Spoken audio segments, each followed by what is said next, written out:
2008 Nissan Rogue, left front hub bearing. First you need to do is jack it up, support it properly, and then you want to remove the front tire, which is a 21 millimeter for the nuts. And then you need to disconnect the tie rod end, remove the cotter pin, and remove the nut. And I'm pretty sure that's a 17 millimeter. I'll double check. You can go ahead and remove this cotter pin out of the axle shaft, and then we'll have to work on the caliper and brake caliper. Okay, tie rod end nut was a 17. Remove the nut. Go ahead, hit the knuckle here with a hammer, break the taper loose, and the tie rod falls off. So now I can move it back and forth. Remove the cotter pin on the axle shaft. Remove the axle shaft nut. It's a 1 1/4, and just make sure that this shaft is loose inside there. That will tell you how your day is going to go. This one's loose, so far so good. So next we want to do is remove the caliper, and I'm going to do the caliper and the bracket all at once. So I'll remove this bolt and the one below it, and I'm pretty sure that that's a 19. Nope, that's a 21. Here's the 19. Here's the 19. 19 is it. Okay.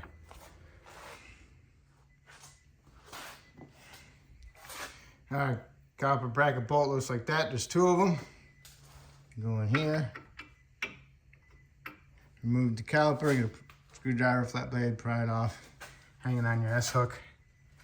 Now these are, the bolts for these are 17 millimeter on the backside, but you can't get a socket on them. So, because the axle's in the way, and I push the axle as far as I can. So I'm gonna remove the strut bolts so I can bring that knuckle forward and push that axle in a little bit so I get access to those 4 bolts. Meanwhile, I'll put some penetrant on everything, just so you can get it apart, hopefully. And these strut bolts are 21 millimeter, and the nut. All right, the bolts came right out. Undo your ABS sensor wire harness and the knuckle, give it a little bit of room, and then go ahead and pry this out and push your axle in. Okay, here we are. I took the axle out of it, come right out. You can turn it whatever direction you want to turn it. Get that out of the way. Actually, put that back. See, there they are. Now I got access to them. Okay, I got them all out. Whoops. That's what it looks like. All right, I tapped out in the center with a hammer. Didn't come out, but be careful you don't bust the ABS sensor. And then I hit it on the flange, and it came out. So what you need to do is now you gotta clean up inside here and outside where the hub bolts up to. Careful, there's the ABS sensor. I took the 10 millimeter bolt out. Maybe I can tap it a little bit, just lightly, to tap that sensor out. If not, you have to work around it and clean it up. I got it all cleaned up. Run your finger around the sides, make sure there's no high spots. Try not to grind any low spots, but make sure these mounts are not ground down where the bolts go. All right, clean up inside here a little bit. Careful of the sensor. Don't want to cut it and grind it, crack it. All right, so now it's cleaned up. Put some anti-seize around the side there and get your bolts in there and get them started and snug them up. Okay, you see this on the back of the hub? The ABS sensor's got it right inside there. So that makes it, you can't install it because it hits it. So you have to remove the sensor. And sometimes when you remove the sensor, you damage it. So I'm gonna try bending that little shield up a little bit, see if I can go around that sensor. All right, I bent it a little bit and I can get it in there. Then I'll just tap it back down when I get it installed. Might have to tap the hub in there a little bit once you get it past the sensor, but you'll be all right.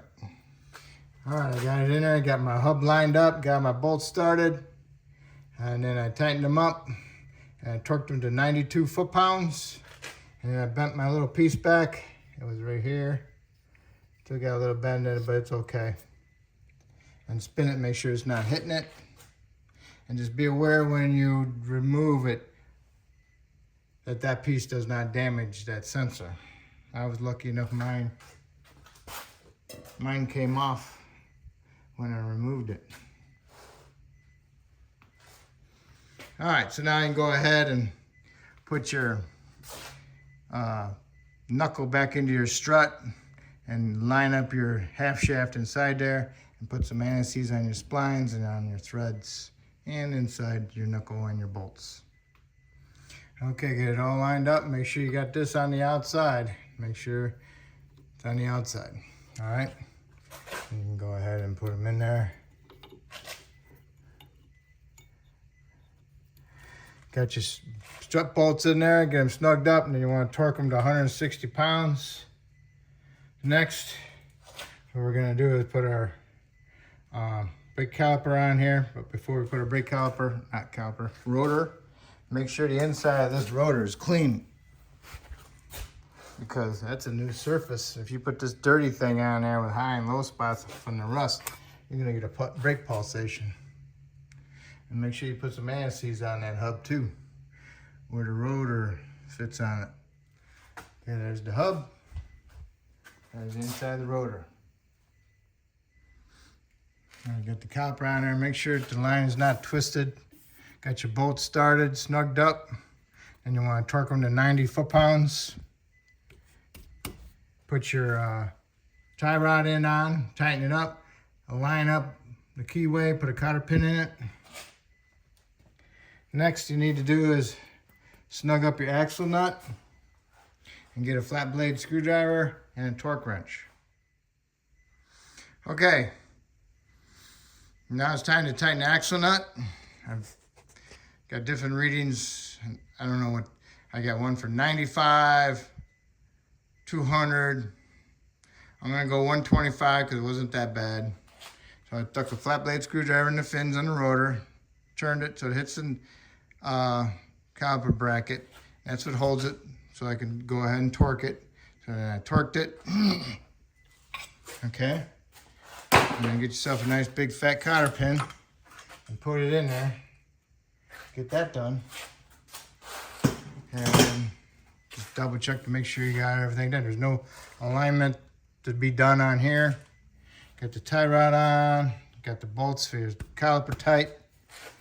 Bolts for the hub are tight. So now all you gotta do is put your tire on and tighten your lug nuts to 100 foot-pounds.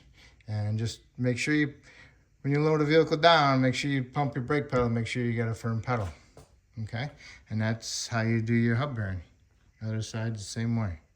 All right, so hopefully I helped you out, and hopefully you can help me out by subscribing to me, and I appreciate it.